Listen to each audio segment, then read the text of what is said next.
Hello and happy Friday morning, ladies and gentlemen. Welcome to this week's episode of Breakfast with Boom. I'm your host, Mr. BoomStick XL.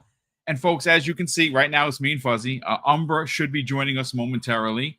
Unfortunately, like many times before, the man works midnight, so he didn't get a chance to drop his bars on Tuesday. He'll be joining us today to kind of talk about some of the hotter topics. Of course, we're going to be getting into Blade. Marvel's Blade coming out from on Xbox. And, we all thought it was going to be an exclusive, more than likely at the rumored $100 million budget that some people think is not AAA. You're smoking something, and I don't want a part of it. We're going to talk about Arkane Lyon's version of Blade. It is not going to be their traditional first-person view. It is going to be done in third person, which is new for them. And we're very excited. We got some information that game is not canceled because guess what? It has a $100 million budget. So, of course, we're going to get into that. Contraband, also a game absent from the June showcase. It's not canceled. We got some new information on that, the fact that they're still hiring for that game. I'm very excited. And you know what? In the write-up, it does go on to say specifically that it is a games as a service title, something that Xbox knows how to do pretty well. We're going to get into the handheld talk again, folks. And we'll break down exactly why we're talking in a handheld, because there was a tweet, there was a piece of artwork generated by this Twitter user. His name is, by the way, John Clark, but not the John Clark that immediately popped into your mind from Xbox era. Another John Clark. And I got to tell you, man, this graphic that he made, not only, I think it currently has like 7,000 likes, but it really does depict exactly what this $1,000 potential device is going to be able to do. And I got to tell you, folks, very exciting times moving forward. And a story that popped up late last night that I have queued and ready to go is something that I talked about late last year, earlier this year, and it involves Shuhei Yoshida, one of the gentlemen of the gaming industry, no longer with PlayStation. And we're going to get into that. But Fuzzy Belvedere, good morning, kind sir. How are you feeling? Oh, I'm feeling great. Glad to be here with you today. And yeah, there's a lot of little nuggets here on social media as far as things for Xbox and upcoming gaming things. But yeah, we're going to get into some nice topics today. And man, what a perfect time! Friday, it's the weekend. Hopefully, everybody's downloaded Tony Hawk and having fun with that as well. But yeah, we're going to get into it. You know what's shamefully enough? I haven't even started it up. It has Greedland, which is normally playing in the background. If you're wondering why it's just our mugs, is because like 120 seconds before we're supposed to go live, my computer takes a dump. And not because the computer's bad, the internet took a dump. So, of course, we were 2 minutes late. Thank you for understanding. I haven't picked. I have it. I bought the extra bonus edition. I think it was like $27, whatever it was. And I haven't even started to play it. Not because I don't like it. It's because Greedland has taken up my soul. And Donkey Kong Bonanza is something that I was excited to play. I knew I wanted to play it. I bought it. I bought the amiibo. I got it for me and for Tyler. We're all excited. And I woke up this morning just before 6. Mrs. Boom and I usually get up. There you go. You got yours as well. And I started playing, and I was like, my God, this is Nintendo magic at its finest. Is it the greatest graphics? Does it have a couple of issues in the background? Has there been some phasing issues, especially when you go underground? Sure. Does it hurt the gameplay? It does not. And I make no excuses for it. This game is a 9 out of 10. For me, it is currently sitting at a 9. It could go higher, ladies and gentlemen. I am having a blast. I've already beaten the first boss. I've gotten to the second area. I've gotten the first power. It is incredible. I'm a big Nintendo nerd. I've been a Nintendo fan since inception in '85.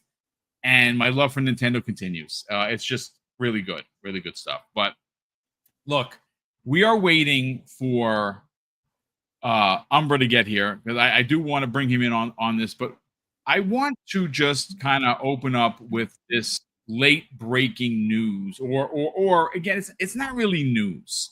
It's more of let's just talk about it. Well, what am I referring to, Fuzzy Belvedere? Well, Shuhei Yoshida is someone that I believe is a diamond of the industry for many reasons, right? He's been with PlayStation. Well, he was with PlayStation for 31 years, right? He's well vested in that company, known and loved throughout the industry, right? Well, one of the things that happened to Shuhei was he was demoted in PlayStation, and I actually had the story queued. I'm going to wind up pulling it. It was a story that was written by VGC. I don't know specifically who, because like I said, I had to reset everything. I'll get the story in a second.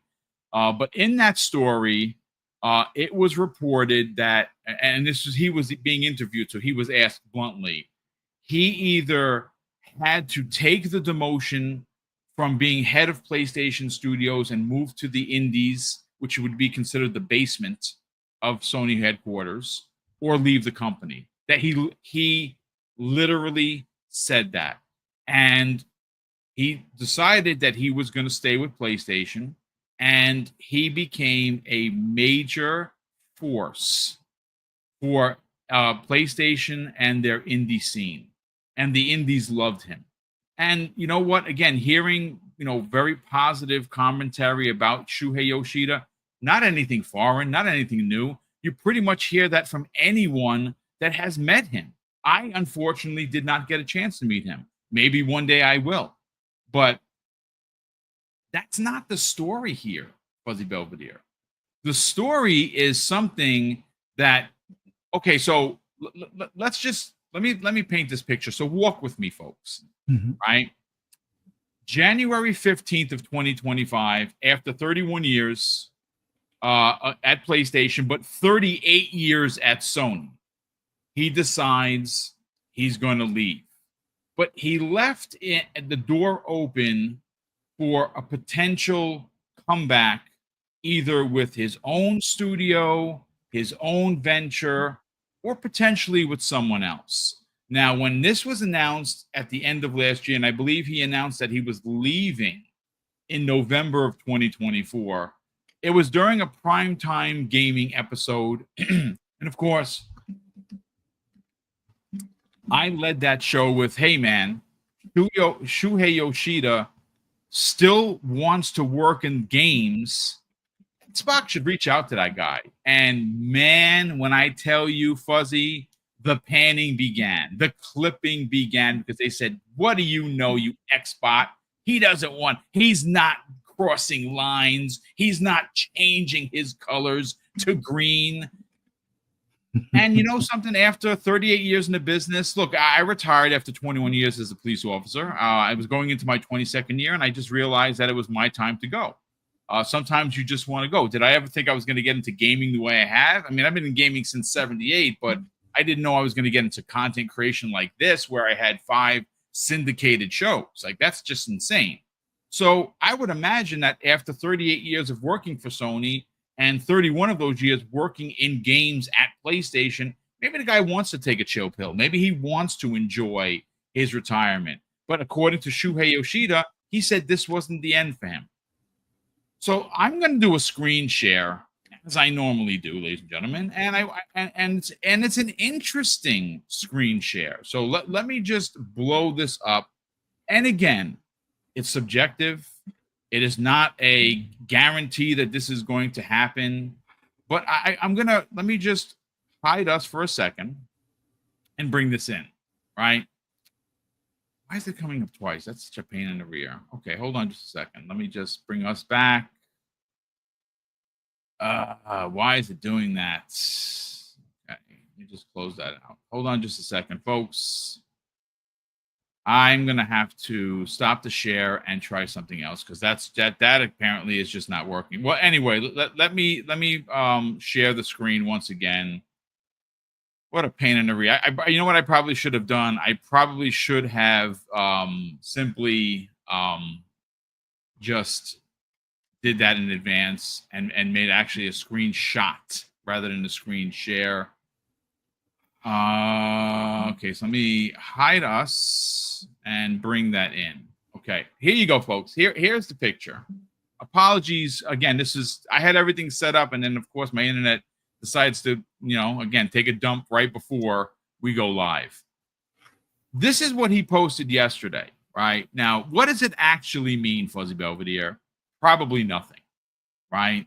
But if there is one thing that we can openly discuss, which we're about to do, is that Xbox has its sights specifically into Japan. We know for a fact, Fuzzy, that they're going to be at the Tokyo Game Show in a big way. And based on some of the conversation around that showcase, which is happening in September, it's supposed to be the biggest Tokyo Game Show of all time. That is what people are saying. That is what is being reported. I'm not making that up, folks. Now, does that mean that Xbox is going to be there in the biggest way possible? I honestly don't know. The rumor for Xbox is that they're going to show off something that they held from the June showcase for Tokyo Game Show that is going to specifically be an interesting talking point for the region of where the Tokyo Game Show is going to be. Does that mean Scalebound is coming back? It's highly unlikely, ladies and gentlemen. But you could a Lost Odyssey remake or a sequel be announced? Could a Blue Dragon sequel or remake be announced? Those are two beloved Xbox 360 games, and to be like a greedy gamer, I would love to have those games remade or re-released. However you want to do it, make it for modern consoles. I'll buy both. It's not even a question, right? But this is interesting. This is very interesting. And again, folks, it's not the biggest topic of the show, Fuzzy, and it may not move the needle for anybody here. And speaking of moving the needle, let's bring in Infinite Umbra. Infinite Umbra, how are you, kind sir? Good morning. Hey, Boom, good morning. Can you guys hear me? We can hear you A.O. fine, sir. You happen to just roll in just as we were getting into the Shuhei Yoshida Xbox conversation. Because again, it might mean nothing, but it might mean everything based on how Xbox is pushing into the East. How you feeling, brother? Good morning. I'm feeling all right. Had a good show yesterday night. I was there. I was in the chat. I was listening to you guys. Shout out to you. Shout out to everybody that came by. We had a really good show, me and Danny, and we had Coffee jump in as well, who you know as well, Boom. Yeah, good discussion, man. We had a good time, and happy to be here with you guys today rather. I missed Tuesday, obviously, so this was nice to be able to jump on the show for this week. So my apologies, of course. But no, listen, brother, it's just, such is life. Such is life. But listen, we're glad to have you here. We have a couple of really big topics we're going to get into, and one of the big ones is going to be the handheld and what it can do. I have a screenshot of someone that posted something that was very interesting, and we're going to make that into a talking point. But Fuzzy Belvedere, Shuhei Yoshida is a seasoned veteran. He is someone that commands respect everywhere he goes. All you hear is people singing his high praise. The man wants to work. Now, we don't specifically know what the actual reasoning for PlayStation, his PlayStation departure. Some people say he was forced. You can suggest that. Some people said that he wanted to leave. There's always absolutely that. But the way he left and the way he said, "Hey, I'm leaving Sony, but I'm not retiring," and those were his exact words, suggests that maybe he was politely asked to go. Because one of the things we saw Sony do, they started making some changes of the old guard. He's considered the old guard. There's no doubt about it. But that doesn't mean because he's old that he's useless or does not have talent that someone like, I don't know, Phil Spencer and team could use. So then we go right back to the picture in front of you. Mm-hmm. Again, super odd, super out of left field. The Sox, if you read what they say, Xbox loves indies, right? I mean, folks, that's what, I mean, well, he actually says Xbox loves game devs, but we know that Xbox loves indies. And I'm going to be honest with you. This kind of suggests to me, and I could be 1,000% wrong here, Fuzzy and Infinite Umbra and chat, but I don't think I am. I think why would you, out of the complete blue, take a picture of Xbox Sox if maybe he's not being brought in as an Xbox employee to help with their transition of gaining more views, viewership, and engagement from the Japan audience, which notoriously they haven't done really well in Japan. Let's get your thoughts on that, man. Yeah, it is kind of odd. And originally I was thinking, well, maybe it's his ties to this game called Earthian that's coming on Steam later this month, I think July 31st or so. It's kind of like a retro Sega, Master System type of shooter or like side scroller, almost like R-type kind of thing. Okay. But with that, why would he have Sox from Xbox saying Xbox loves game devs? Like, the only way that would make sense, because I think he has some sort of association with I forget the name of the studio. I think it's like Ancient or something like that. Would be if one, maybe they acquired them, but I don't think they would do that. Right. Or they put it in Game Pass, but I don't think he would get the Sox if they just put it in Game Pass. It would be like more like he would hold like a Game Pass card and be like, hey, look forward to something dropping in September or something along those lines. Having the Sox and having it say that it loves game devs, I would have to believe that maybe that might be a new role offering, or maybe he works as a consultant in that region. Starting off with possibly getting that game into Game Pass and stuff, or maybe that they're working with the studio he's associated with it now, as far as getting that on the Xbox platform, which I would have to believe would probably be a priority for them to at least have it on as many platforms as possible.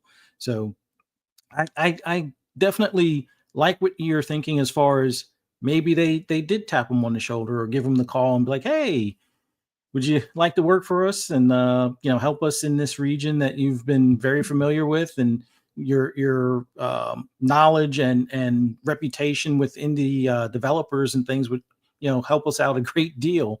Now I know a few people or one person in particular made mention that, Xbox doesn't necessarily treat their employees well, which depending on which side of the coin you look at might be true to some extent, but usually on the exec side, or at least on the higher up side, unless you purposely go against the grain, like Ibarra, you're probably not going to find yourself on the outs once you make it into the executive level. And he would probably be someone higher up the food chain, maybe not as high as Matt Booty, but somewhere in that kind of circle. So I think he would be on the safer bet coming over. But yeah, I think that would be a great get for them. Just seeing how, even though when he was, head of like PlayStation Studios, I think things ran a little bit better, although there was probably a bit of tug of war as far as budgets are concerned, because that was also what hurt what's his name? Sean Layden, as far as like he was talking about how it's unsustainable, and even Shuhei Yoshida himself has come out against Game Pass saying that it's a detriment to the industry. So he's been very vocal about that. This is where, as much as I like him as a human and I like what he did for PlayStation, I disagree, but please continue. Yeah, and I think when you're looking at like being part of a smaller studio, like I think he has some sort of association, or he's working with Ancient, or maybe he's part owner or silent partner or something. After a while, these bigger platforms, being in a subscription where you have the option of either taking an upfront cost to probably cover your development fees, or you might get an engagement type of revenue type of deal. So depending on how many downloads, if they feel confident with this coming over to the Xbox platform, that it will get a lot of downloads, almost like that downhill bike racing game. And I think he also made like a skiing game that got a lot of downloads. So that type of program worked out great. So while he may have said it's not sustainable, it may be, the best bet for the studio he's working with now. But I would much rather see him come on board with the Xbox team, help with their outreach for indies. Even though ID at Xbox is great, if he can, help with that, especially outside of the regions that they normally get devs from, if he can help in the East, that would be awesome. And I think we would all as gamers benefit from it. But if just in general, like, yeah, I know the whole deal with Tango didn't necessarily, turn out as intended or as people may have hoped. But then again, Tango still exists. They were bought out by Kraft. And so there is still that relationship that they can have him possibly be the go-between to work with. So that way we do get a Hi-Fi Rush 2 in Game Pass or something to that effect, because they will more than likely be working on a Hi-Fi Rush 2 after they meet some of their obligations with Crafton and stuff like that. But yeah, he would be an awesome representative for Xbox in that region. It would help tremendously gaining some of the Eastern influence that we seem to miss out on or get skipped over for. I think he would be able to help in that measure and avoid some skips without having for us to rely on Steam as the alternative kind of thing. I mean, great points all around. Infinite Number, I want to bring you in because Fuzzy mentioned something that's really interesting. There have been, and this is a trend that's turning away from happening, and that is games skipping Xbox. Because again, there are 30 million consoles out there, right? Maybe it's 35. There are a lot of Xbox players.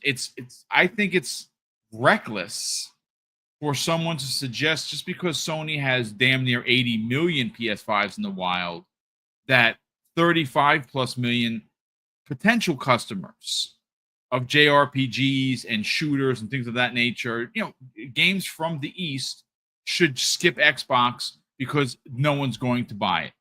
And we know that's not true, right? We know that's more falsities by the gaming media as well as some of the content creation community.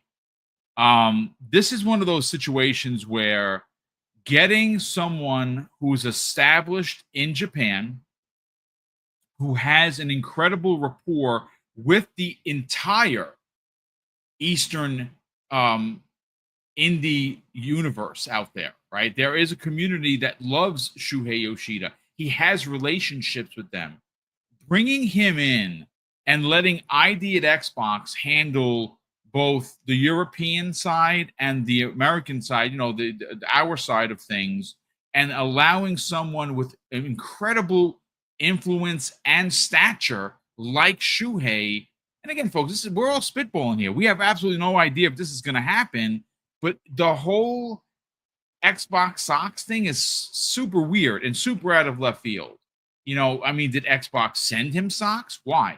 Did he go out and buy Xbox socks? I don't know. Why? Why take a picture of that? Is it the greatest troll this side of 2025? Just like the Spider-Man troll from Insomniac a couple days ago that got me in a lot of trouble with people in the community. People were really angry. People were really angry at me for doing that. Listen, I'll say this right now. I'm going to pat myself on the ass live on the air. Hold on a second. Maybe I know. There you go. Best thumbnail I've ever made, honestly. But that's fine. That's fine. I got you slapping cheeks early in the morning like that, slapping those cheeks. Pause. Slapping your own cheeks. Worse. That's worse. If I'm still slapping someone else's, it's not bad. Well, this got dark real quick, ladies and gentlemen. But listen, what do you think? What do you think about that, Umbro? What do you think about that? I mean, think it'd be a super. There's no negative here whatsoever. yeah, I don't. I mean, I look at it like it could be the case. You never know nowadays. Everything is moving everywhere, right? And Oh everyone is no. moving everywhere. So like, who can say? Chad having fun. Yeah, Yeah, quick, who get can the say? baby oil. Pause. Hold on a sec there, Sloth. How dare you, sir? How dare you? But my question would be is like why would he post that, right? And it's very odd. I don't think I don't know how to make heads or tails out of this. He said he got some socks. It could have been just somebody giving him a gift, like here, here's for you. Could have been His a rep Xbox or socks. something. Go crazy. Exactly, right. You never know. I wouldn't jump to conclusions. You're right that he said that he wasn't exactly retiring.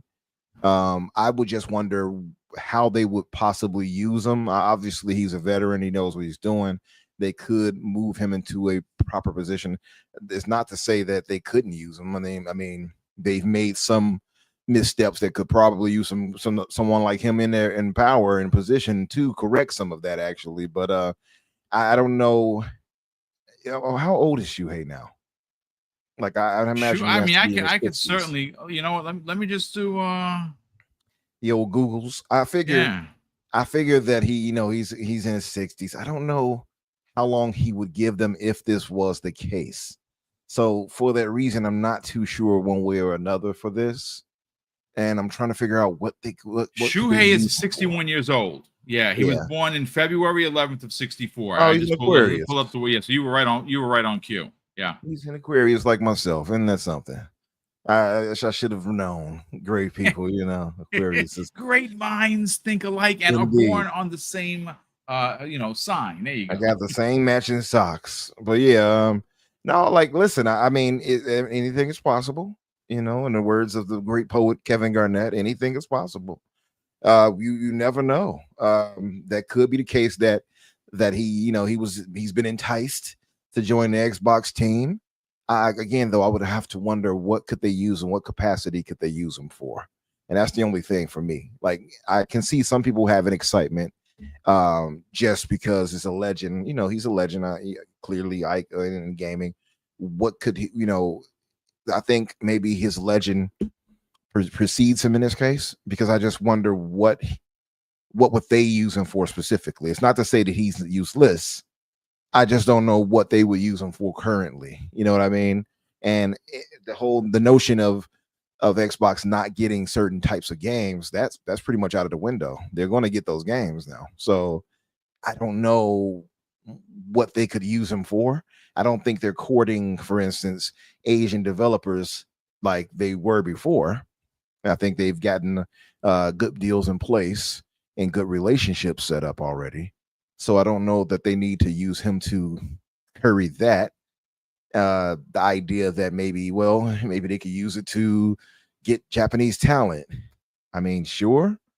But at the same time, then you'd have to wonder about Tango. You see what I mean? It's like it's so many different questions that come into play when you go that route. So I don't know. Or maybe he's being messy.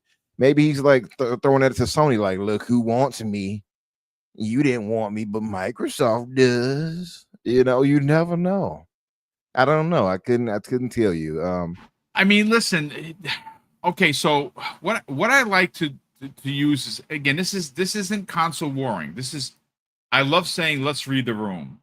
So when he announced he was leaving PlayStation, this was in November of last year, right? He officially left PlayStation in January of 25, right? So he makes the announcement, but he specifically says, after 31 years at PlayStation and 38 years at Sony Interactive Entertainment, I am leaving, but I am not retiring from gaming. See, that to me is kind of like a shot over the bow, so to speak. Like sure, he's leaving PlayStation, but that doesn't mean he's retiring. So again, you can take it with a grain of salt. You can take it with whatever you want to take it with. But the bottom line is that he's still in the business umbrella. Oh, yeah, he's still in it. I look at it kind of like how we looked at what's his name, Shinji Mikami. Like when he left, for instance, I said I don't believe that he's just retiring. I said I watch he shows up back up at Capcom or something like that, right? And now he didn't. To be fair, I was wrong on that prediction, but he did show up somewhere else at another, developing publisher rather. I think he started up something, right, with a buddy of his or something like that. Yes, I forgot the details. So it wasn't like he was like, "Nope, I'm done." It's the same situation. So I wouldn't count Shuhei out just yet. I just don't know what the correlation is with those socks, and it's like they look like holiday socks. So I don't. Is it an old picture he put up late or something? Oh, let me share this now. I forgot. I don't know what's up with Shuhei. You're asking the right question. I don't think any of us have the right answer, though. That's really what it comes down to, because ultimately we don't know if this is an old picture. But again, it's just a little odd that he would post that, and again, no context, right? It's like just him posting the socks. Again, I saw the reaction from fans now. Yeah, that's funny. Like I saw not only from Xbox gamers, but from PlayStation gamers who are like, "What's this about?" And Hazardor, shout out to Hazardor. Like, what we doing, Shu? What we doing? People are clearly reacting. People want to know. Yeah, like it is odd. I mean, that much is certain. It is odd that he suddenly just put that out there. So I don't know what his motivation is. That's the only thing. He hasn't responded. So my only guess could be is that he's stirring up something. Is either that he is doing that, or he wanted to troll. Maybe he's just trolling. Like, oh, this will get the timeline high. I don't know. You know what I mean? Like, or he could be maybe messing with Sony. Maybe he felt the way.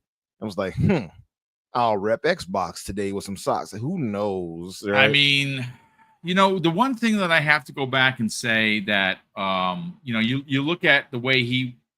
So again, I don't have the story in front of me, folks. I'm going to find it and add it to the show notes if you want to read it. When and this, mind you, after he left Sony, when he announced he was leaving at the end of last year, he was interviewed by quite a few publications. One of the publications, I don't have the story in front of me. I know that VGC did a follow-up story on it. And VGC basically quoted him in saying that he was literally forced to leave and from head of PlayStation Studios to work with the indies. Basically what Sony told him is either you leave or you take this demotion. And he took the demotion because he loved games, he loved PlayStation, and he now obviously made some big strides. It was actually a great move for PlayStation to get him to work with the indies, because he got a lot of games that not only were exclusive to PlayStation, but maybe games that didn't have a publisher, and they worked with Sony. That was thanks to him. So I mean, again, the way that he explains it sounds really, really terrible, considering how much time he had. And when he left, there's still a cloud of, did he leave on his own accord, or was he asked to go? Because before you got in here, I said to Fuzzy, at that particular time in Sony, they were making some moves to get out the old guard and bring in the new guard. He's an OG. He has a mentality if a game is coming out, it's got to be PlayStation exclusive. That's not the business anymore. We all know that. Even Sony has moved slowly, but Helldivers 2 coming out next month. Perfect example of that. I think that maybe you bring him in, and you bring him in to work with the East, somewhere where Xbox maybe doesn't do so well. I don't know. It's possible. Again, it turned into a 30-minute topic, which I didn't expect, but I think it's relevant conversation, and I think he would be a massive addition to Xbox Game Studios as one of their executives representing the brand in Japan, where they don't really have a big presence, dude. I just think that would be a good fit. I look at it. I'm trying to look at it in a very long-term type of situation. Not necessarily long-term, but what's very beneficial for Microsoft in his way, right? And yeah, obviously he's a legend. Like I said, I can definitely see that point you're making about him having ties to people in Japan and then smoothing things out for Xbox there. That makes sense. But then I would wonder, would Microsoft want to go so hard in doing that for pretty much a region where they've traditionally not supported Xbox? You know what I mean? Or then maybe they do want to do that to improve that. I don't know. And then you got next gen coming up and how they're going to be moving with that, and then OEMs. I don't know how that's going to all work out. You know what I mean? So that's the only thing that gives me pause to say one way or another. But I mean, it would be pretty interesting for it to happen. Much like the Spider-Man situation. I didn't get a chance to speak on that, and by the way, yeah, that was a great thumbnail. Good work. Thank you, kind sir. Thank you. Yes, It wasn't as layered as I normally do the thumbnails, because my thumbnails, if you're into art, if you're into creating art, folks, or at least still art, when I create a thumbnail, there are multiple layers. You start with a picture and you build on top of it. It's something that is, I will say this, anyone that's getting into content creation, for at least for me personally, one of the most difficult things to learn was thumbnail creation. Because when you, like, for instance, this particular show, if you see the way I built it, that has 11 layers. Now, some of the layers are big pieces like Blade himself, and others, like that gunfire, is not there. I added that. I went through different gunfire, and I kept, pulling out, putting in. Hold on, it's like, pause. Wait, where are we going with this? And you like that, right? We're gonna call this episode Freaky Friday. It's a multitude. That's what we're gonna call this episode. I tell you, you're not wrong for that. So that particular Spider-Man one was Spider-Man doing a selfie. I took away the background, and I simply went and found a picture of a Microsoft building with Xbox on it, put it behind it, slapped Spider-Man on top of it, and angered a lot of people in doing so. Oh, yeah. It was basically, I might have called someone a bad name, and it wasn't the fact. It was just Spider-Man hanging out at Xbox headquarters. About my mama. I know that's not Spider-Man, but yeah, I can imagine. And it looked almost official, like something they would have done and put out there. I know they're like, probably got, you know how you see a celebrity like on just an image, and they're like, oh, Harrison Ford, and you like, and then you read it like he's getting nominated for an Emmy. You're like, oh God, okay, don't post that like that. And you got me scared. They probably saw that and was like, no, it cannot be. Spider-Man is exclusive. Right, not Spider-Man. No. Oh man, this can't be. Like, that could have been it. That man, they people take their anger out in different ways. They're like, it's the internet. So I knew. I put it this way. It's funny because Kay Asante is like, boom. You know they're gonna come for you, right? Like, oh yeah, you know they're on the way for you right now. Yeah. The torches and pitchforks have been lit, and they're coming for you. I'm like, it's fine. It's fine. They're gonna try to string you up. It's wrong. It's wrong. But you know what? I put myself in harm's way. I should be surprised by any of the rhetoric. I mean, it's just speculation. Why is the gaming turn so crazy for some folks where they can't even allow for speculation? It's ridiculous. It honestly is. But listen, gentlemen, I want to actually talk about. We've mentioned the thumbnail. Thumbnail has Blade on it, right? Blade is a incredible character. It's probably because of Wesley Snipes and the earlier Blade movies that we have an MCU and a DCU, and it's listen, regardless of how you felt about the films, and I think that the first two were brilliant. The third one, I watched it, I enjoyed it, it was okay, but Blade 1 and 2 are just the goats, legendary of superhero movies. They just are. And one of the things, and it's you know what? I sent it to you guys. Let me find it because I want to get the right get the correct link for it. A guy named Timor222 had posted the numbers for Blade. And when I say numbers, it's not sales because the game isn't coming out. Some people think it's next year. I don't. I think it's 27. It's coming out from Arkane Lyon. You know what they've made, folks. They are infamous developers. The head of the studio, phenomenal human, very outspoken developer. Had a lot of things to say about Xbox and Xbox closing the Arkane studios in Texas a couple of years ago. And we know that he's leading the charge for Blade the game. And what we have learned, thanks to actually this comes away of like the French, the Assemblée Nationale reporting on this.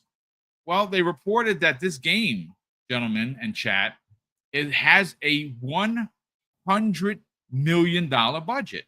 Now, look, this, again, not the biggest story of the day, but I think it's worth having a conversation because after what happened a couple of weeks ago with the studio closures and the game cancellations, we haven't heard from a couple of games. So, of course, because Xbox, cancels a couple of games, everything's on the table. And your Blade's out, Contraband is out, State of Decay 3 is out. All these games are being canceled according to the trolls, but that's not in fact the case. As a matter of fact, it was confirmed that this game has a $100 million budget.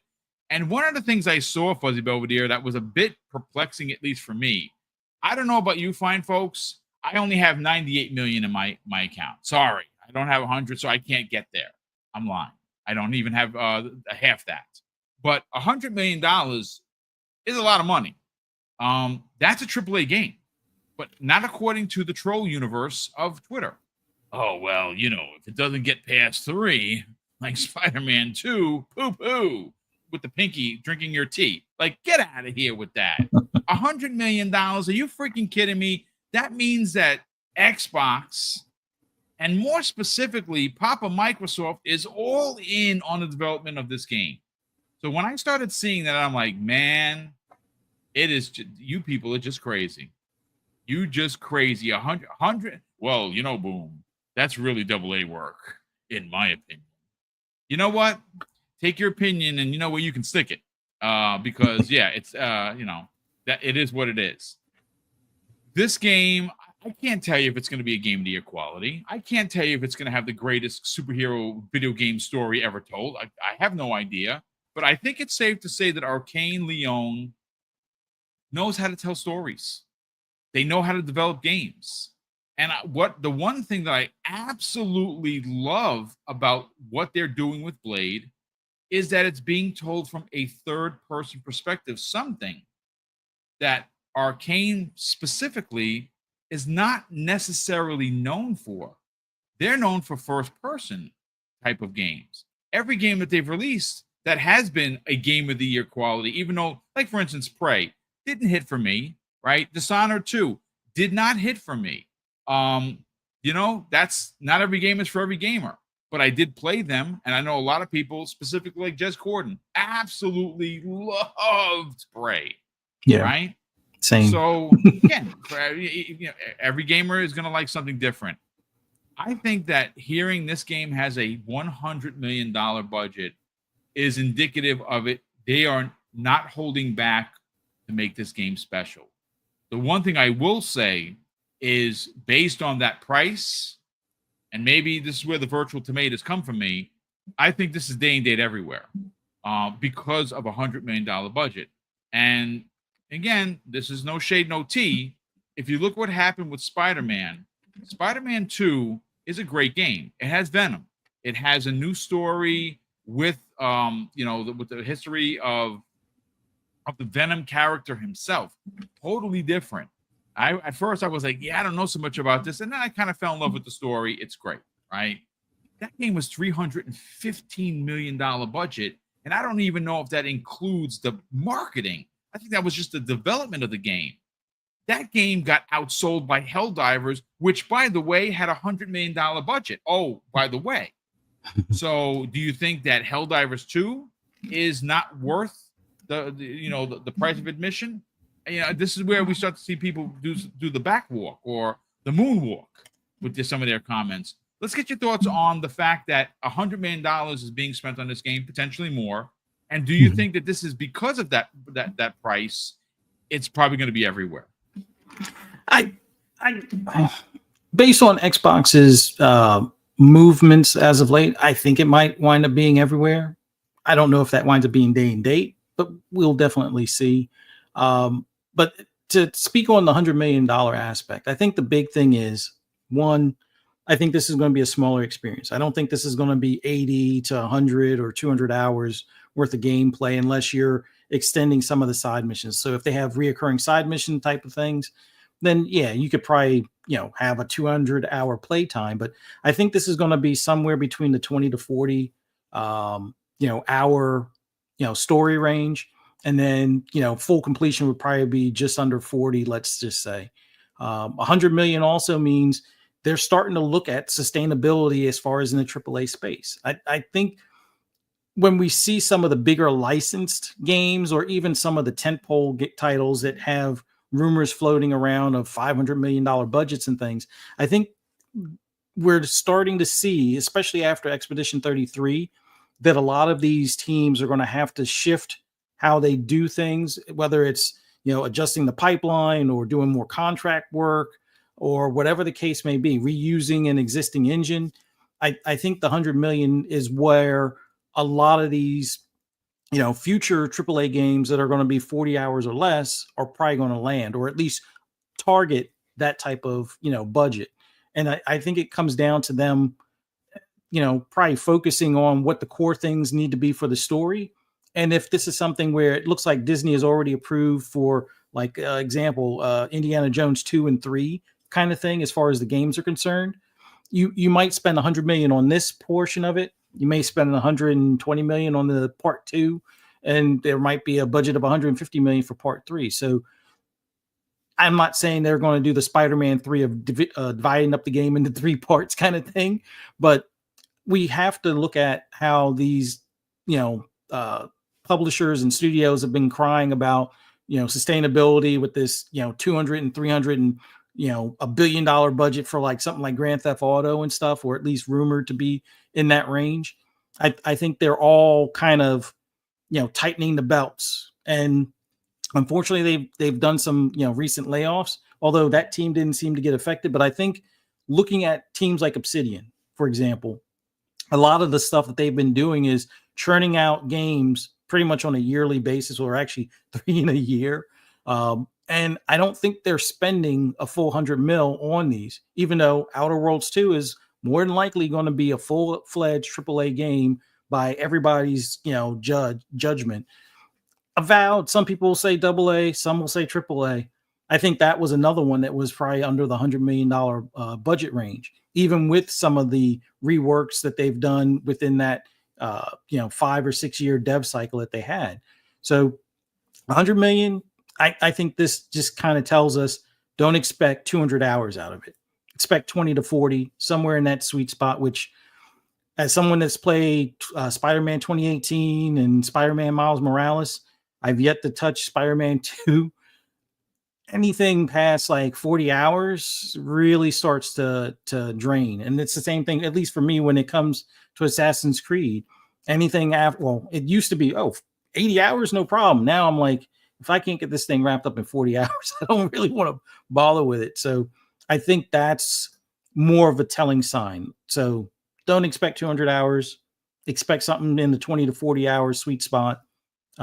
Expect that maybe they see how well it does, and then that rolls into the sequel and subsequent ones after that, where we might see, much like with Spider-Man, where some assets and the game engine is reused and just tweaked or polished a little bit more on some of the mechanics, and then that way they stay within a reasonable budget, as opposed to blowing it on a lot of mocap and redoing all of that mocap again and stuff like that.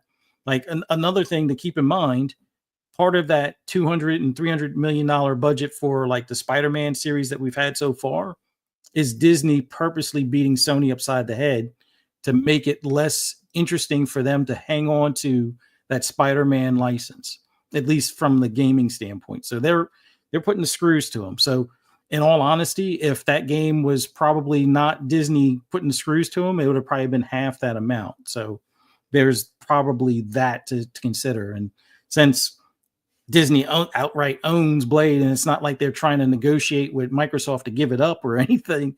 I think that's where a reasonable budget for a licensed IP that's, in the 40-hour or less range. So keep that in mind. I mean, that's a great point. You know what's it more Infinite Number? I want to bring you in, but I want to shout out. Oh man, I just lost. Okay, so here it is.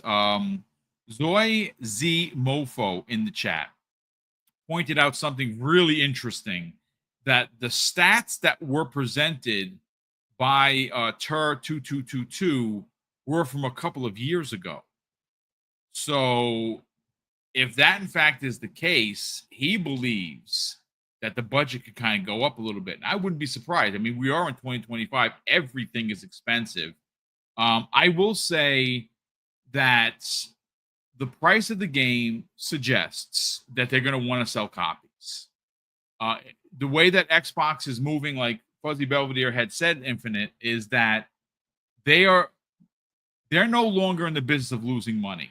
Subsidizing hardware is something, and we're going to get into the hardware side of it on the back end of the show with the handheld, and why that's not going to be subsidized, and that's why it's going to be as expensive as it's going to be. But getting back to Blade, $100+ million budget is a AAA developed game in 2025. I don't care how you try to slice it. I think the game is going to be great. And not because it's an Xbox game, apparently, and this is my opinion, I think it's going to be in every person's game. I think day and date do you see this game launch on every console. Now that didn't happen with Indiana Jones originally, but Indiana Jones eventually came to PlayStation and did pretty well over there. I think that Xbox is starting to see that they like I've accused Sony of, when you don't release on PC day and date, right? Not other consoles, just PC, you lose the hype generator that comes with a game going to PC. And a perfect example of that actually working in their favor is Helldivers 2. Helldivers 2 sold over 12 million copies on PC alone. I think it's 2.2 on PlayStation 5. That's not a lot of copies on that when they have 77+ million consoles out in the wild. But Blade, because of the price, it's just my opinion, I'm going to get yours in a second, I think this is day and day everywhere. It makes sense. And maybe Marvel has that in the contract because they want to see Blade do well and gain interest on gaming, because eventually Blade is coming to the MCU at some point. It should have been out already, but that movie's been cursed. Hopefully, they work that movie into the Midnight Suns, not the game that you played, the actual Midnight Suns, which is Ghost Rider, Punisher, Moon Knight, all the dark characters. And they have some of those characters already in the MCU, and some of them will be in potentially Secret Wars. Let's get your thoughts on this, man. Do you think $100 million is a AAA development budget? 100 million is AAA. But it's borderline, because I think now, because we've had more of a shift because of cost of living and everything like that. Yes. And, dev costs and things like that, it may be on the borderline of AA, because I think AAA, I think, starts, from my understanding, at about 80. So It's not far from my understanding. So 100 million is sizable, though. Like, it seems really respectable, though. I will say that 100 million is not anything to scoff at. That's a good amount of money. And also, too, we have to keep in mind the studio itself, how many people work at Arkane Lyon, because that's what the budget typically, that's why they get such a AA or AAA budgets, because of the staff, right? It's not just based off, we're going to make this type of game. No, it's the staff that raises the price to a AAA cost. That's where that comes from.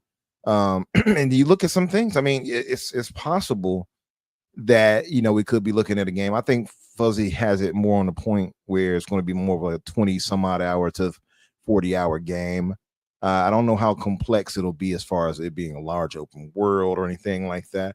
I don't think that'll be the case. I'm thinking it'll be sections that we go to and things like that. So I don't think it'll be overly complex. in that way, and I don't think it needs to be, right? Just give us areas where we go and we get the show out, Devil May Cry style with Blade. I think that would be pretty dope. Fast paced, bloody. Well, we know that it's going to be a closed off section of France, right? Because it's a the virus, yeah, section. We right. just don't. And listen, France is pretty big, so I don't know how big this quarantine section could be. But you know what I think right away, and guys, tell me if I'm wrong. It kind of sounds a little bit like how they handled the Arkham games, where it was because Gotham is massive, right? And they didn't have a point where there were these ginormous walls that you could not get over. So it was Gotham that was in this area. That's what it kind of sounds like to me here. Mm-hmm. Yeah, and it could be. The thing that I would put out, and shout out to Luke in the chat. What's up, Luke? He was saying, of course, the context is important because of the salaries could be lower. And yeah, the European salaries typically are lower. We found out about Poland, for instance. We talked about this on a fix. Their budget, or at least their pay, is super low compared to American devs, for instance, right? Like I think they're in the 5 digits versus American devs at 6 digits, for instance. And so that could be the case here. I don't know what they get there at Lyon. Lyon is a fairly decent area. Like it's not like it's some low rent area. It does cost out there. It's not super expensive from what I looked up and saw, but it's not cheap either. So it's all about those types of things that go into it for sure. So he's right on that. I think it comes down to the budget for that, how much they're getting engine work, things like that, how many people they're bringing on. It could be a matter of that they got a lot of people doing like part-time work to come in to help get this game out, right? I don't know what the time we're expecting to see this. It could be in 2 years. It could be a year from now. We don't know. And that also extends the time, right? That extends the pay, because obviously if you're working on the game for 5 or 6 years, yeah, that's going to cost you some money. So it could Budget's going to go up, obviously. Sure, absolutely. And I'll point out something that's like maybe you all didn't know. Would you be able to guess, or would you either of you guys be able to guess in the chat too? What did Cyberpunk 2077 cost to make? Would you be able to guess that? Oh man, if I took a blind stab at it, I'd say upwards of 200 million. I think it was less than that. I think it was like between, I'm going to say 90 million and 116 million or something like that. Not a bad guess. Not a bad guess. It cost 174 million. Oh, whoa! And now they did put 142 million into marketing, which is ridiculous, mind you. Yeah, that's a lot of marketing, but it paid off. It clearly paid off for them. So, like, I mean, we could say that, but it clearly paid off, right? The marketing, because they sold ridiculous amounts of copies of Cyberpunk, even before the anime came out, to make it bounce back again. So, yeah. So, and you would think something like Grand Theft Auto 5, no, Grand Theft Auto 4. You would think even something like that would cost in the 300s or 400s of millions, right? That was 250 million to make. So you look at it in that way, and for instance, Cyberpunk, I mean, clearly it's a looker, high-end game. They got a crazy good staff, big staff on it. 174 million for that. That's pretty respectable. So, like, if this is 100 million for this, I'm going to guess. I can't remember Arkane Lyon's size of team they have, but I believe it was just either close to 200 or just under it. Or excuse me, close over, a little bit over 200 or just under it, should I say. So 100 million for that, combined with the years it takes to make. Yeah, I mean, that's not bad at all, actually. I think it's pretty dope. I'm excited to see how this plays out. But if we're going to go about where we go, I would agree. The situation with Marvel now, and also how Microsoft is moving now, it wouldn't behoove them to keep it straight to Xbox anymore, right? Not the way they're moving. So I can say obviously day and date with Xbox and PC, and maybe a 6-month lull or something like that. Look at how they did Indiana Jones. same way, right? That's Disney. So to me, that would make sense. They would just follow the same pattern. If they even wait that long, maybe they'll just like whatever, get it out there, because we know that looking at the leaked, it's not in the court, but the leaked, the stolen documentation from Insomniac, we saw how much it cost for them to produce and how many copies they had to be expected to sell to make ends meet and give Marvel what they want. Now, to be fair, that is Spider-Man and that when Wolverine, two of the biggest Marvel characters of all time, in popularity, right? So Blade is not quite up to that level, at least not worldwide. Obviously beloved by us and those who know the movies, but so it could be less. But then again, Disney, down they own Marvel, they want their paper. So I can't imagine it's cheap. So maybe they'll do day and date everywhere at the same time. Who knows? But I wouldn't be surprised. I think anything with a licensed IP, especially if we felt the way already from first party, likely going over, it shouldn't even be. It should be a foregone conclusion that a licensed IP. I'm done caring. I used to it used to bother me. I'm not going to front, but I'm at a point now where, okay, games are going everywhere. Xbox did it first. They got a lot of arrows for it. I gave them smoke for it. A lot of people did. A lot of people, some people even left the brand entirely, which again, no shade, no tea. If you did, that's on you. But I know in my heart of hearts that any game that's coming out from Xbox Game Studios is going to be in my service that I pay for. And if it comes to PlayStation and you buy it in full vote, that's awesome. More money for Microsoft, and I don't care about that because they're not giving me any money. But yeah, I do think that it is going to go everywhere. I do think that you're onto something, Umbra, as well as Fuzzy, that the fact that it is licensed. Marvel is getting 35% from Sony. I don't know what they're getting from Xbox, but I would imagine it's the same thing. Remember, it used to be 25% of every game sold, every Spider-Man game sold, went back to Disney. They upped the ante to 35%. That's 10%. That's a lot of money that now it goes in there. Interestingly enough, when Sony added the Spider-Man bundle, $25 of every bundle, not 25%, but $25 of that Spider-Man bundle went to Marvel. And they sold a lot of those bundles.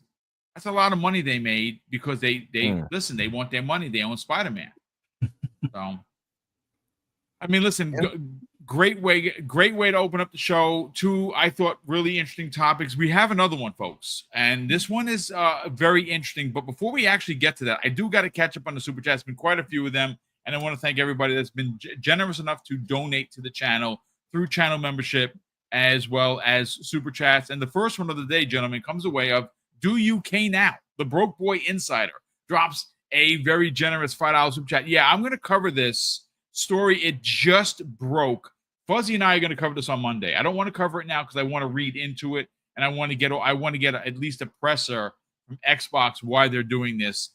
He said he just got a message from Xbox saying that MS Movies and TV will no longer be selling them. Can still watch purchased content though. That sucks. I buy from there often. You know what? You're not the only one. I have a movie collection that I've purchased from Xbox. Probably around 100 films, maybe more than that. I always bought from Xbox, but apparently they're shutting that down. You won't be able to buy any movies or TV shows from Xbox specifically on the platform moving forward. I don't know. Again, I don't have the story in front of me. I do have it. We're going to cover it on Monday. I think this is another rake stepping moment for Xbox. I will break it down more and give you my thoughts with Fuzzy on Monday's show. But thank you for the generosity as always, Will. Black Conflict X drops a very generous $5 super chat. And he's going to say this: breaking news, Microsoft has stopped selling movies on Xbox. Again, I don't get it. I don't know. Again, I have to read the story to give you my proper thoughts. I think it's a rake stepping moment because I think that you're cutting out a way to make money, but maybe they weren't making enough money Maybe the cost of having these films on their service is too much, that they have to pay up front to get these movies on their service before people buy them, because there are so many streaming services that do sell the movies.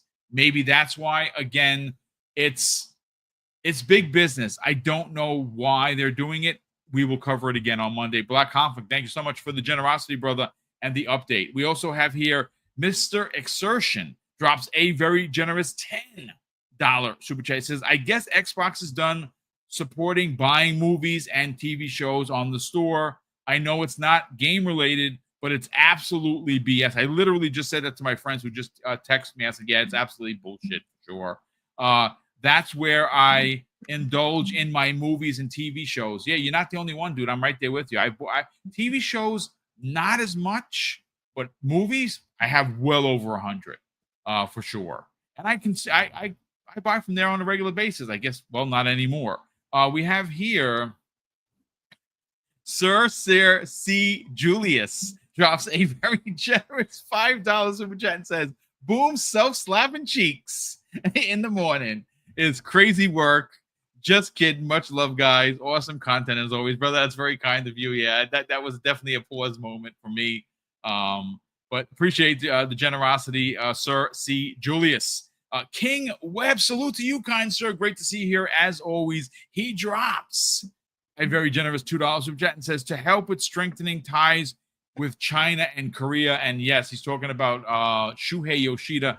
That is, I mean, that's the goal. That is absolutely the goal. But gentlemen, I want to, well, gentlemen and chat, I do have it queued. I have it ready to rock and roll. And I want to present something now. Hold on just a second. I want to pull up who actually did this, because I think that it is a brilliant posting. And I want to give credit where credit is due. Let me just find where I tweeted about it.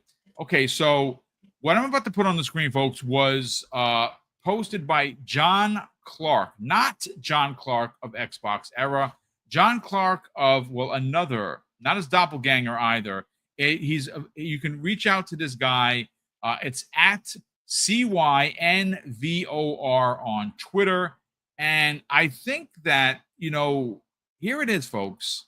He made, and I'm going to stop the banner so you guys and gals can see exactly. He made this incredible graphic that specifically talks about the ROG Ally X. Now, granted, there are two versions. There is, and hearing Fuzzy gush about the lower end version, it may not be such a bad buy, because he broke it down in such a great way about how even the lower version is a great piece of tech. But we're specifically focusing on the ROG Ally, or the ROG Xbox Ally X. I always get that wrong.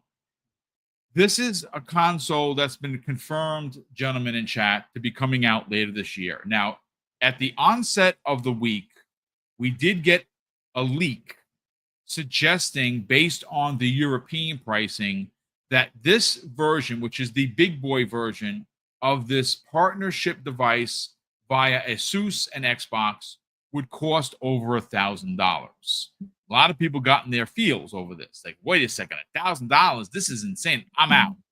And you know what? I can understand $1,000 at any time, but more specifically, 2025 is a big asking point. But then if you listened to how both Hargeet and Keasante broke down the pricing of this versus what you're actually able to do and what you are actually getting inside of the box, it's actually considered by Hargeet specifically a steal. Now, granted, I don't think this device is $1,000. As a matter of fact, I was told by a nameless insider that it won't be $1,000, that it's probably going to be $899.99, which is what the ROG Ally X is currently priced at Best Buy. Now, that, of course, is tariff adjusted. So, again, speaking with a specific person that will be nameless, they did say, do not, the prices are not one-to-one. So it's a good chance that this thing is $8.99. And that is, of course, where Hargi China comes in and says, if it's $8.99 and even more aggressively priced at potentially $7.99, that is an absolute steal. And here's why, folks. Look at the screen in front of you. Okay.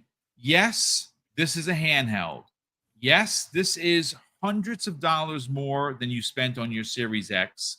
And, you know, speaking with Kayasante on Wednesday evening, he brought up a great point. You know, we're all, and I don't like to use the word, but it's the truth. We've all been conditioned as console gamers, not PC gamers, right?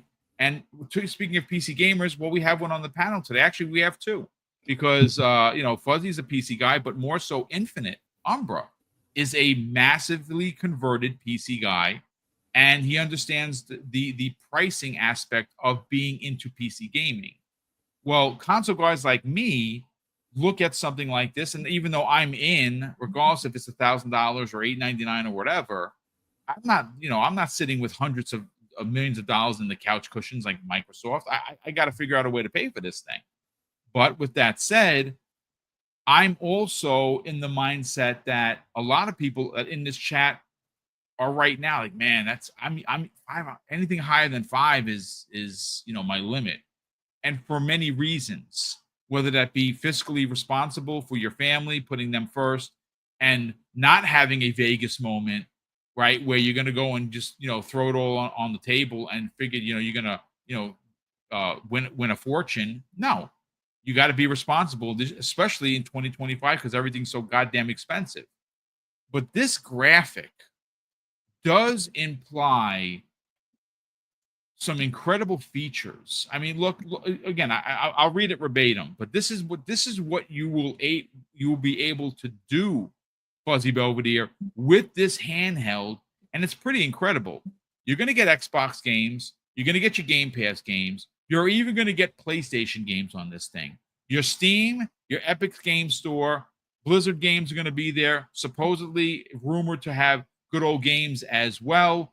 EA Play, Ubisoft Plus, the Windows Store, on top of YouTube, Discord, and Twitch. That is out the gate is pretty damn good. And what makes this package even better, at least to me, gentlemen, is the fact that you're going to get a boot up screen that is going to be the universal boot up screen for this device, your new consoles potentially next year, your OEM consoles. It's going to be the one UI to rule them all. Now, of course, it will get tweaked, but it's going to look and act like your home console right now. That is what people like me who don't game on PC have been looking for. That is why it's day one for me. But Fuzzy, based on the graphic in front of you, this is pretty impressive stuff, man. Let's get your thoughts. Well, yeah, I think the big thing is that pretty much every game store, or just about every game store that's more of an open format, will be accessible on this device. Now, sure, the eShop from Nintendo won't, PlayStation Store directly won't be available, but they're putting a ton of stuff on PC, as far as whether it be Steam or even Epic for that matter. So you'll still have access to those games through that. Or if they start porting more stuff over, like Helldivers 2, I mean, you'll have that through your Xbox library. You'll be able to play Game Pass natively by downloading the PC versions of those games, which I would say about 80% of every game that goes into Game Pass is a play anywhere at this point. Yes. Both PC and console. So let's say you're still playing some of the games on your Series X. You can pretty much continue them right from where you left off on this device, and it won't, skip a beat. Or if you already have a gaming rig, you can play them on your regular PC that's like stationary, or your gaming laptop. And then when you want to go, elsewhere and you don't want to take the gaming laptop, you can use this and continue those games from there. Another thing is you can still do the streaming aspect for those that want to have some of their older console games that aren't play anywhere at this point, but you have the ability to stream them. And if you go through like the the cloud Game Pass deal now, where you can stream some of those games and the owned games. You can still do that on this device. So you have all those accesses for those games. If you have a GOG library, basically the PC store from Cyberpunk or CD Projekt Red Group, which I think I have like 50 games that I got for like $1 a couple of years ago. You can play those natively on this device. Any of your Steam games should be able to play natively on this device. There might be a small number of them that may have to do some adjustments. It would be the same ones that are playable on Steam Deck that aren't necessarily Steam Deck verified, because there's a handful of those games where at most you might have to limit the screen size to 1080 by, what do you call it, 720 or something along those lines to make sure it doesn't clip any of the text on screen and stuff. But basically any game that's out there, EA Play, Ubisoft Plus, you'll be able to play on this device natively. I would say if you were looking at it from the old guard of new consoles where you don't have any of your library carryover, you still have a lot that's playable from day one, which is I think 1,100 titles, current titles that are playable on console that are playable on this device. And then you have everything with Steam, which they release 18,000 games on Steam annually, or roughly around that amount. And PlayStation's been putting a ton there. I would have to believe at some point maybe Nintendo will wisen up and put some stuff on PC, as they seem to be going after a lot of these third parties, and eventually it's like whack-a-mole. They're going to keep on, shutting some down and another one will pop up, as opposed to if they just make it so some of those games that are for the older consoles are, buyable on a device like that. I think they would probably, save some lawyer fees and make more money in the process. But this thing across the board, plus with the AI, you'll be able to play YouTube videos, which they're going to have some of the tips and overlays, like almost like a picture in picture. So if you want some of the tips on finding some collectibles or things like that, you'll be able to do that on this device, because that's part of the AI stuff that they're working into Windows 11 in the background right now, which will be on the forefront for this since it'll have an AI chip in it.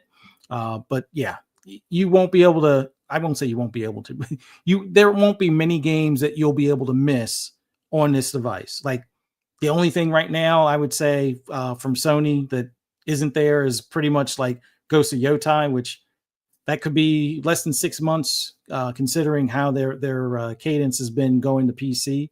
It could be even sooner, but we'll see about that. But overall, this is the one device to rule it all, or rule them all. This should have been the device that they waited to use the Xbox One naming for. But all in all, yeah, you're playing at multiple store, or being able to access multiple stores.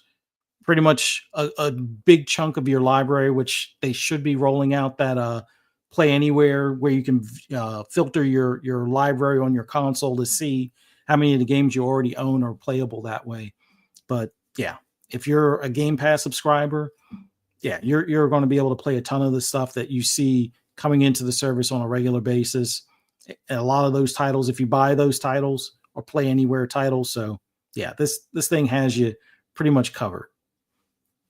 Yeah, I'm personally very excited for it. I cannot wait to get this in my hands. I think, and again, this is just speculation. We don't know when this year it's releasing. It makes sense for holiday Umbra, but I think that we could get a definitive answer and a definitive pricing at Gamescom in a couple of weeks. Gamescom is going to be big.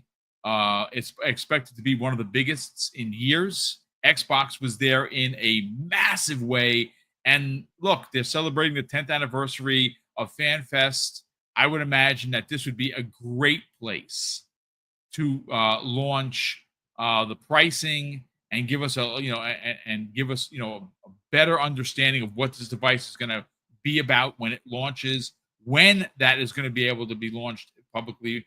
And look, you're in Europe right now, and for many, many years, PlayStation has been eating Xbox's lunch there, and we know that the Xbox Anywhere thing is something that they want to drive home. this is a good spot for it. But Umbra, coming from a PC minded side of things, is the potential $899 or $900 price point for this thing worth it or nay? I mean, it depends on the person, right? And like, this is going to test your metal now. Now, people are not used to moving into the PC area of gaming. They might still feel weary, and there are positives to this. As was said, this is a powerful piece of tech. The Z2 is why I was waiting for the Z2 before I even knew anything about this happening, because I have the Z1 Extreme, and this is a big upgrade over that. There you go. It's a sizable upgrade, and it's like, as it was described to me, like moving from the 30 series to the 50 series in NVIDIA cards, essentially, right? That's the way they described it. I don't want anybody, that's not actually what it is. Please save yourself time. But it is a sizable upgrade, right? And then you got the ergonomics and everything. I'm selling off my Z1 for this. It's definitely worth it, but I understand that I'm going to be expected to pay that high price. I have the Odin 2 Portal, which is, to my current belief, the best handheld I've ever had. Right? It's much like when it's an OLED too. It's much like when I got my LG. I was like, oh, this is the best TV I've ever had. Like, I'm convinced. I understand this is the best TV I've ever had. That is the best handheld I've ever had. Ergonomics, the way it's light, it's powerful, and I can emulate and do all these different things on it that I need to do. That thing right there costs almost $600, and it's nowhere near as powerful as a Z2 handheld. So yeah, I mean, you can look at other devices comparable to it and see that the cost for that is high. Those devices are expensive. So to me, knowing that, it seems, or at least going by, for one, I think we had all agreed, just from PlayStation Pro being $700, we all, I think, at least rational people, always went to like, yeah, next gen is going to be expensive, right? And that's just with the Pro, that didn't do a whole hell of a lot on the CPU side and other upgrades. It didn't do a whole bunch of that. So next gen is going to be crazy for tech, as for Sony and Microsoft. It's going to cost, and I don't think Microsoft is subsidizing any of that. There you go. That's exactly what I was going to add for context. They're done subsidizing, which is what that means is ultimately is selling it at $500, but it cost them $800 to make. That's not happening anymore. I don't think they're doing it. Yeah, and I don't think that's their whole. I don't think that's their whole business model is to worry about. Like people always, this the whole thing, the whole kind of gotcha of, well, Microsoft got outsold in console. That doesn't matter to them as much as getting you a device where you can get to Game Pass, right? Or get into the ecosystem to buy games. Like, that doesn't matter to them as much, which is why they will allow for third-party OEMs. Like, so the handheld, and with next gen, which I believe may just be the last as far as them making it specifically. I don't think it'll be the last in general, but it may just be the last in-house, which is going to save them millions upon millions, hundreds of millions actually, from R&D. Yeah, I can expect it's not going to be subsidized. So I expect that. I expect it, when they talked about this already, I already expected the price to be like at $800, $900. Yep. So hearing $1,000 or whatever, yeah, it makes sense if it's that case. I don't know if it'll be that at that though. My money would be on the essentially. I don't want to use this because I know people are going to be like, oh, the potato, the S version of this handheld, if you will. I still expect that probably to come in at around $6. Yeah, if not $599 is about so right. And I would think the X version, the Ally X, I think that might come in. I don't know if that pricing is necessarily correct. We'll see. I would expect that one to come in maybe at $800, and so we'll see. But again, it's not for everyone. If you all seeing that price and then you get the sticker shock, I understand. In console gaming, you kind of trained that, like, hey, $500, that's kind of my breaking point, right? $600 maybe, you know, and for the enthusiasts, yeah, 700 obviously for the pro, for instance, right? But so I get it if it's like you see that you get sticker shock and you're like, nah, I don't think my pockets ain't working that way like that right now. You know, I get it, you know, but there So are basically you have Tyrannosaurus arms, You're short right. arms, deep pockets. I don't know. Yeah, you know, my arm's too short to box with price. I mean, not God, but to box with the price. But yeah, like I feel like, you know, it depends on the person, and it depends on what you want in gaming. Me, I wanted performance, right? I wanted, and that's why I moved to PC. It wasn't like I was like, oh, I'm tired of this or that. No, it wasn't that. I wanted performance. I had everything already. This wasn't like I was missing out on any game. You know, if I want the game, I can get it, right? But it was a matter of performance, and I wanted to have something where I didn't have to worry about, oh, I have to play at 30 frames. When I saw Hellblade 2, I told you, I keep saying this. When I saw Hellblade 2, you know, that was the driving force for you, right? That was the driving force. When I saw Hellblade 2 in mighty Unreal Engine 5, I was, you know, it was a thing of, you know, I had to move up. You know, I was blinded by his majesty. You know, every time you say Unreal Engine 5, someone gets their wings, sir. Yeah, hey, listen, Angel just got his wings. Float on up, you know. But but yeah, I was blinded by his majesty, man. And I said to myself, you got to upgrade. And that's why I did that for. And it's paid off because I've played plenty of games and I didn't have to compromise. So if you're at that point, maybe this device is for you. Maybe you don't have to, and you won't necessarily be able to do all the high-end stuff that the next gen console is going to do, right? Next gen is going to blow it out of the water, right? But it's essentially, but you will be able to do a lot more with this because you can dock it too, right? Yeah, like that's some the people other didn't thing. know You that. can in fact dock it, correct? Yeah, people didn't know that. I had found it. I was like, oh, you didn't know that? Okay, yeah, you can dock this thing, so you can essentially use it as a console. Use it like you would use a Switch. Dock it to your TV and play it off that. Play PC, you know, games, Steam or whatever it may be, or Epic or whatever, straight off of that. GOG, right? DRM free, right there. You know, you could. So there's a lot of options when it comes to that. But again, it depends on the person. If you're not ready to move into that, then hold off into the console. It is what it is. You don't have to get this, right? There's no like just because you're a fan of Xbox meaning you have to get it, right? Because it's Xbox branded. You know, it is what it is. Just wait. Do you at the end of the day. For me, I'm getting it because I love the ROG Ally, and I was already moving to the Ally 2. Essentially, this is essentially the Ally 2. All right, so yeah, I'm set. You know, we'll see if my fellow Ragoons, shout out to Black John in the chat, see if you're going to join me. You know, join the ranks there when we move on up. But yeah, it all comes down to the person, and I don't expect everybody to jump on this thing like this. Again, it's an enthusiast device. That's the way I'm looking at it, and that's the way I expect it to be priced. So it doesn't shock me. It didn't surprise me at all. And it was like, oh, $1,000. I'm like, okay, yeah, it's Z2. That's exactly what I expected it to cost. Yeah. But I wasn't surprised one bit. Again, if you look at devices right now without a Z2 in it, it's you know, it's slightly under the Z2 or close to the Z2. I think it's close to the I believe the Legion. K has it. It's the Legion. Is it the Legion Go? Or is it might be the Claw. It might be the Claw. Yeah, Claw. I think you upgrade to the Claw. He had a Legion Go. They were saying that for what you're getting in this device, it should cost, by all means, if you compare it to other consoles. Yep, $1,400 plus. Exactly. So he has the Claw. That's right, and that thing is pricey. So yeah, like again, I do blame being around like the K&M because like they're pay pigs essentially. So they're buying all these.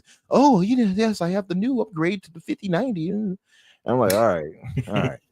You know, you roaming those circles, you have to do like the Romans do, as they would say. So I started pay pigging it up. But I would say again, if this is not your thing and you want to stick to I guess more of a console situation, just wait until next gen. There's no the next gen is dropping what in 2026, if not 2027 for Xbox. You're not going to miss out on anything if you decide to wait. Yeah, and the claw, thank you, BT Maverick.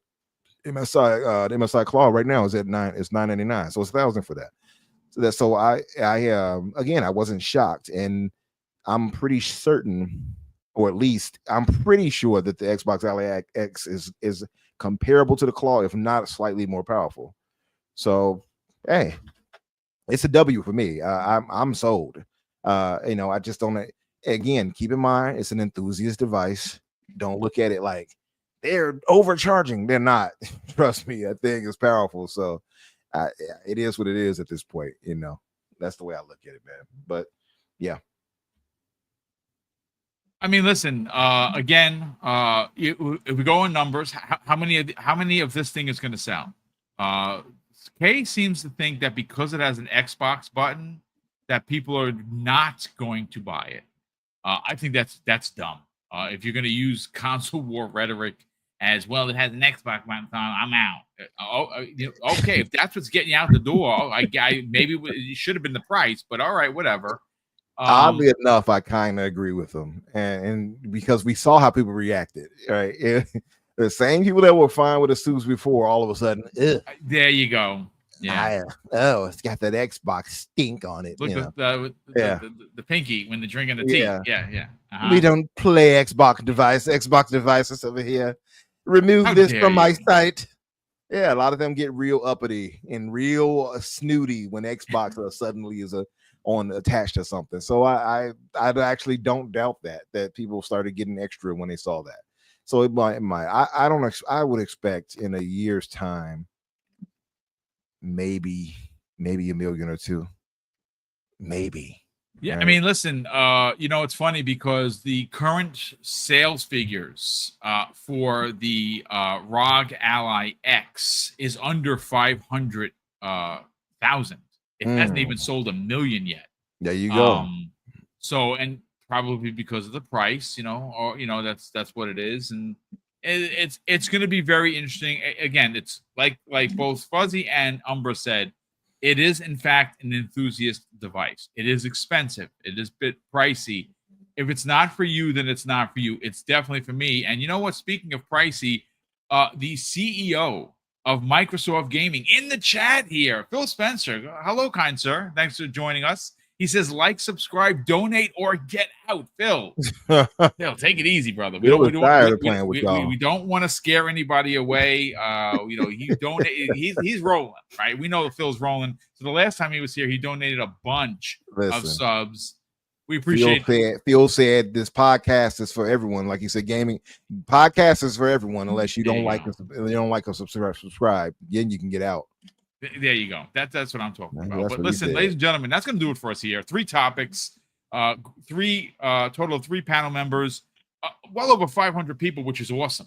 Big thank you to everyone that tuned in today. Obviously, a big thank you to all of the super chats. And speaking of super chats, we have a couple more. I'm going to get to those, and then we will get everyone out of here, folks.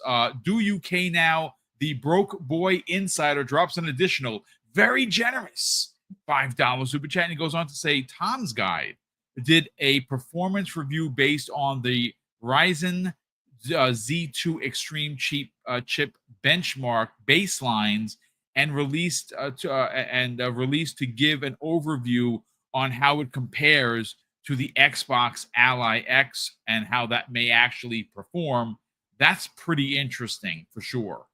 We also have Jay Rambert. Salute to you, kind sir. Nice to see you here, Jay. As always, he drops a very generous $2 super chat. And Jay goes on to say, hit the like button, people. And yes, please hit the like button before you get on out of here. It helps. How does it help? I honestly don't know. I know what has helped is I'm making a lot of these podcasts into videos. And I had to bend the knee to YouTube. Their algorithm is wacky. I can't figure it out, but I can say that the engagement on making these videos with gameplay in the background and just a voiceover, which one will be going live as soon as the show is up. And I'm going to do a few more over the weekend.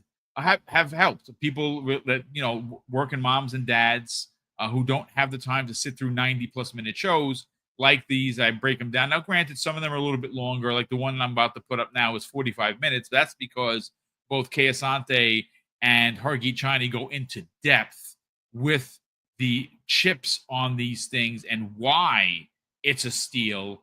And of course, we're going to get into a few of the other stuff. You'll see them pop up over the weekend. But again, thank you so much, ladies and gentlemen, for checking out. A big thank you once again for the consistent donated super chats, as well as the channel members and all of the new and donated ones. Mrs. Boom and I do greatly appreciate it. It helps more than you possibly know. And of course, again, if you're not already subscribed, Mrs. Boom and I, we're trying to hit 16.1. We've been kind of stuck a little bit before, and that's what usually happens when you get to the big milestone.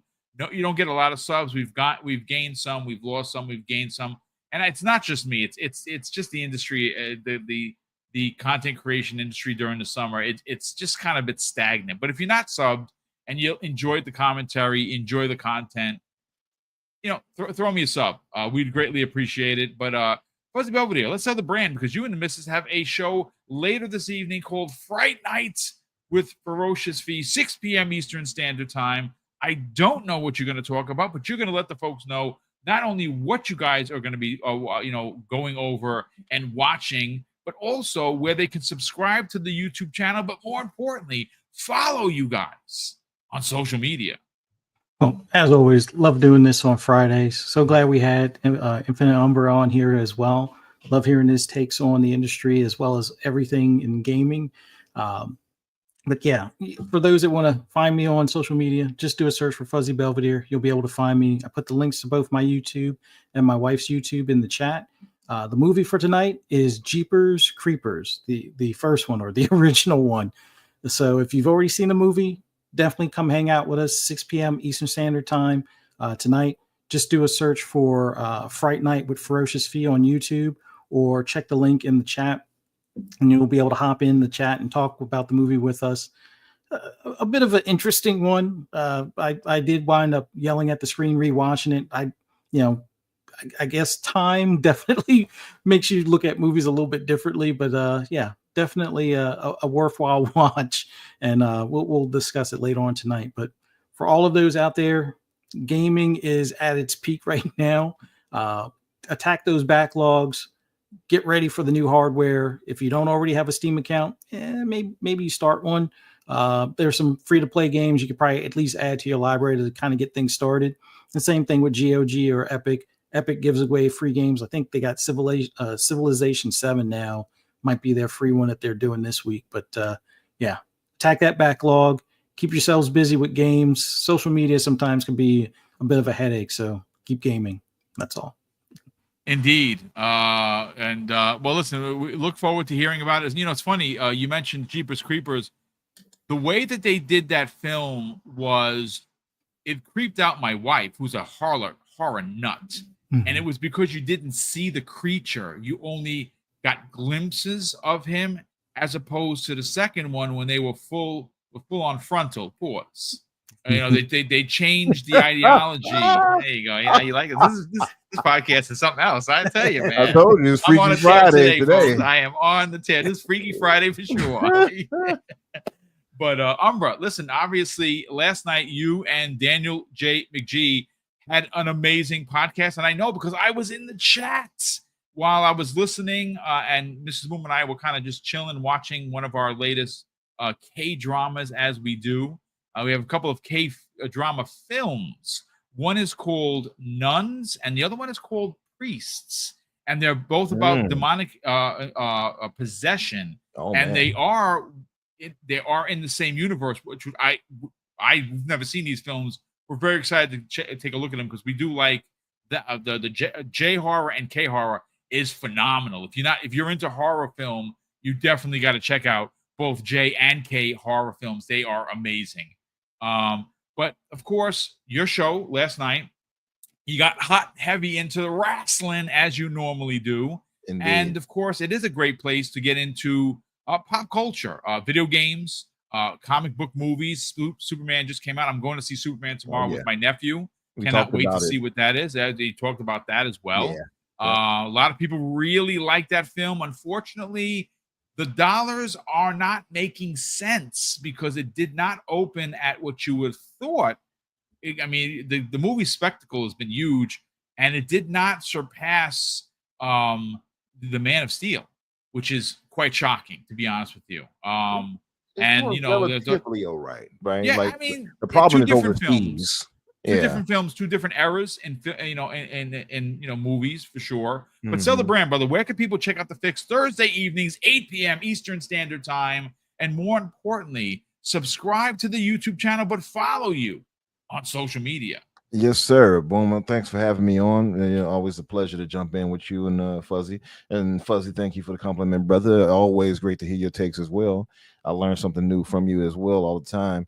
I want to say this, by the way.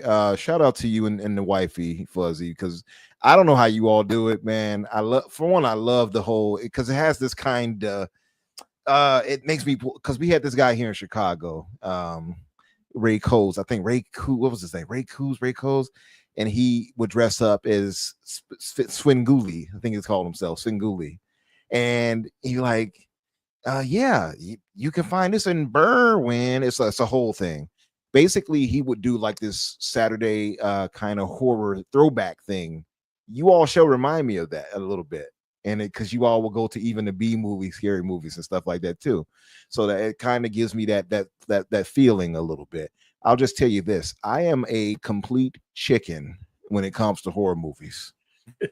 I'm gonna tell you that. I'm gonna tell you, be honest with you. I'm a sizable brother. I'm not scared of people. You know, I'm not a fearful dude. I will cower when it comes to these supernatural movies. I don't want to see them at certain times. For instance, I'll give you an example, and maybe it's because I watched something too young. The Exorcist. I saw The Exorcist. That'll do it, brother. That's the one. That's the one that gets you. Yeah. I was like, what? His mother does what and where? Okay. I'm like, nah, I don't like these types of movies. Is she walking down the stairs backwards? Okay. No, I don't. Nope, that's not the type of movie I prescribe. I subscribe to. Is she projectile vomiting? No, that's not clean. What is she doing with that crucifix? Oh my goodness! I knew that was going to be the next one. So I don't know. It threw me all the way off, man. And so I think from that point on, like there's certain movies I can watch. Right, I can watch the slasher types. They don't do anything to me. The Jasons, the Freddys. But when it gets to the supernatural, like when y'all talking about, let's watch. I don't know. What's the name of that movie? Like The Nun and all that. I'm like, I'm not trying to.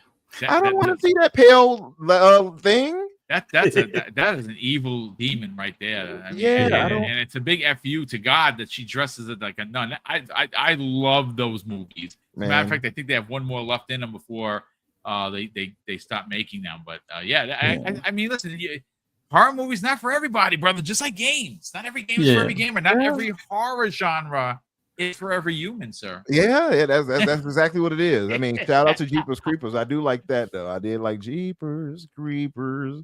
Where'd you get those peepers? I did like that. Actually, I went to the movies to see that. Actually, funny enough, I remember the ending. The ending, I was like, "Whoa, okay," that shocked me a little bit. I didn't expect that, but Jeepers Creepers is actually dope. It kind of fell off in the the sequels, but that said, comes dragging it on, but you guys, of course. And no, somebody said, who was that? Dark Tribe. He says, I yell eek. I have to stay manly, right? And that's the part I dislike because I hate to try to watch I took a date to see. Don't ask me why I did this. I don't know what convinced me. I took her to go see Drag Me to Hell. Oh, okay. And now, mind you, I have to try to stay manly. And throughout this, where she can jump on me, I can't be like and jumping over her, right? It's not manly. You know what I mean? So I'm sitting there and the whole time, and the theater is loud. Like it's like they turned the volume up extra loud. And Sam Raimi, the way he does things, the jump scare things he does is super blaring. So it's like blah. I was like, oh. So I can't let out a yell, and I can't jump too hard because she'll see it. So I'm like, my whole entire like body is restricted. Like, Yeah. it's not fun. It's not fun. One time I watched, it was that, what was that damn movie with that damn cat boy? Oh yeah. You know what I'm talking about? When they she went to Asia to go take care of the lady or something like that. What was the name of that?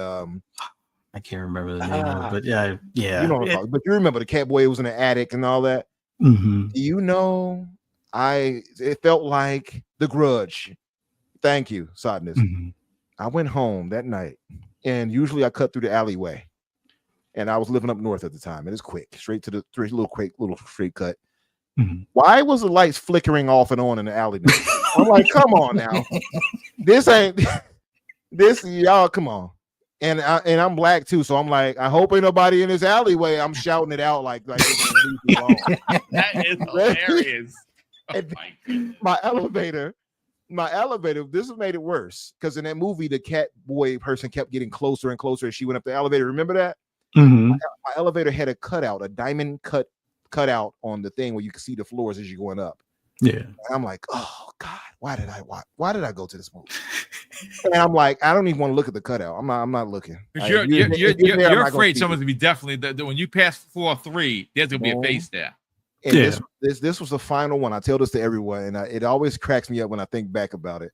I was so nervous. I got to my spot and I had my lights off in my apartment. And I was like, God, why did I make such terrible decisions today? And so I have to run in there real quick and flick the light on, because in my mind, and everybody who's scared of the dark and the monsters there, if you turn the light on, they can't get you, right? Right? That's how you think. So okay, I run in there real quick. I'm like, so something fell off the shelf. Hype myself up. Run in there, flick the light on. Okay, good. And I'm like, I can't stay here tonight. I'm sorry. I got to go to family. So I'm going to go to family. My grandmother was an evangelist. I'll go over there. Maybe she can pray for me or something. I don't know. Get this evil off me. Something's following me. I don't know what it is. Mm-hmm. And don't you put that evil on me, Bobby. I pack up my stuff. Don't ask me why I did this. To this day, I still don't know why I did this. And it was like something out of a horror movie. I bent down to grab my bag, and I turned my back to my open door. Mm-hmm. Why did a stranger, one of the people that lived there, walk right past as I did that? And I saw my soul halfway left my body. Fuzzy, you have no idea the inner scream that let out of my body. It was like, I was so terrified. I'm like, you got to be kidding me. One incident after another. Mm-hmm. I'm like, I did all this for that day. She was fine though. I did what I had to do, but goodness, that's a story. I'm glad you told it live on here. Now it's here forever. I just wanted to share that. I wanted to share that with you guys since you all know the movie. But as far as where you all can find me, find my scary ass at Infinite Umbra on social media, or Umbra Infinite. You'll find me either way. I put my link in the channel already, to my channel in the chat already. If you all have not subscribed, please subscribe to it, brother. We have a good time on Thursdays at 8 o'clock Eastern on the Fix, as Boom alluded to. Tonight we'll be on the Infinite podcast as well. I believe we'll be going live tonight. That's hosted by Riskit. For the biscuit, I'm sure you guys know that Blue Number, myself, and Dante Moody. Although I'm not sure if Blue will be there tonight. She's been doing things for the summer and such, so she might not be there. Okay. But come by. You Dante and Risk can hold down. Oh yeah, for sure. And thank you all in the chat for holding us down and being here with us. Boom. Thank you for always holding the brother down and allowing me to jump in with you two gentlemen. So. Yeah. Well, we appreciate you taking the time to be here, brother. We'll see you on Tuesday for sure. We got a super chat that popped in here from Blood Moon Gaming. Thank you so much for the very generous $2 super chat. And it's great to see you here, Blood Moon. He says, love your shows. I have the utmost respect for you, brother. That is very kind of you. That's even worth a heck of a lot more than the super chat. The kind words. And that's why we do it, right? We do it for the fun of the community. I know that sometimes we have to get pointed, right? But for the most part, we don't use console war rhetoric. None of us do. Being pointed is one thing, and calling out a particular platform. Like I just called out my Xbox on the socials. They're not going to block me or anything, but I said, regarding the movie thing, another rake stepping moment. And I'm going to get into it more. Again, is it the story of the universe? No. But I just think that, closing down an avenue that a lot of people enjoy, like myself, who buy films from there, is stupid. But we'll again, I want to read the presser. Hopefully they will release a presser. Maybe we'll get something on Xbox Wire to explain more. And of course, there'll be one of these smaller stories for Monday's show. But ladies and gentlemen, that's going to do it for us here. Hopefully, again, you enjoyed the commentary. To hit the like button, consider subscribing. And of course, a big thank you to both Fuzzy and Infinite Umbra for hanging out with me here on a Friday morning and breaking down the 3 pretty big topics, I thought, that we got into. Once again, a big thank you to all of the super chats that once again continue to come in and support the channel. And of course, I'm going to close out the show with something that's incredibly important to me, folks. Hopefully one day it'll be important to you. And that's something that my dad taught us when we were kids.